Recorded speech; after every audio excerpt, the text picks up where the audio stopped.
sa gitna ng mga pag-ulan.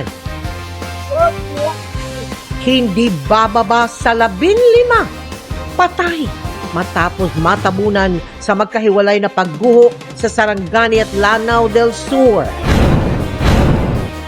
Malakas na nagasa ng tubig, malaking alon, at kabi-kabilang pagbaha naranasan sa iba't ibang lugar sa Luzon, Visayas at Mindanao dahil sa epekto ng bagyong Inday at Habagat.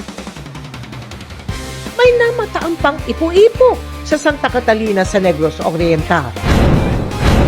Babala ng Pag-asa, Habagat, posibleng ilang araw magpaulan sa malaking bahagi ng bansa kabilang ang Metro Manila.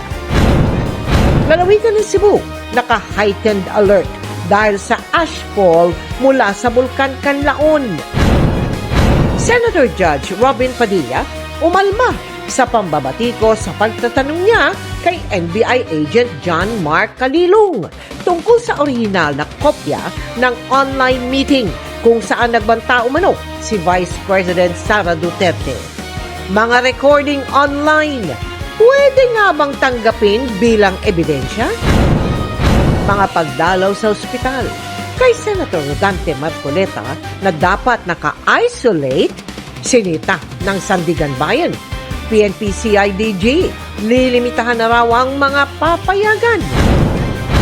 At ang kapuso comeback ni The Clash Champion, Golden Caniedo, kasunod ng pagtatapos niya sa kursong nursing. Sobrang saya ko po kasi binigyan po ako agad ng opportunity.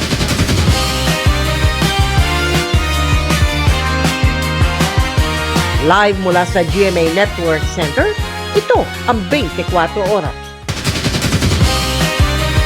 Magandang gabi po, Luzon, Visayas at Mindanao. Halos buong Pilipinas na ang nakakaramdam ng pinagsamang epekto ng Typhoon Inday at ng pinalalakas nitong Southwest Monsoon o Habagat. Ngayong gabi hanggang mamayang madaling araw, pinakamalapit sa kalupaan ang bagyo. Kabila na ang mga pagbaha at pagguho ng lupa. Sa Sarangani, 10 ang namatay matapos matabunan ng landslide habang 5 iba pang nasawi sa hiwalay na pagguho sa Lanao del Sur. Nakatutok si Efren Mamak ng GMA Regional TV.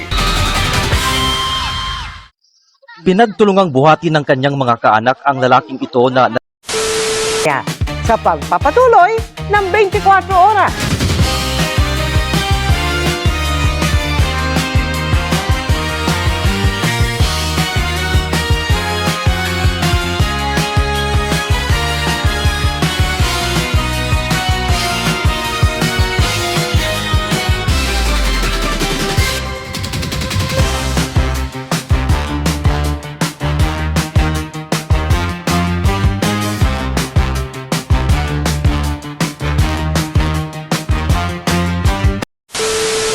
Athena Imperial updated sa Showbiz Happenings.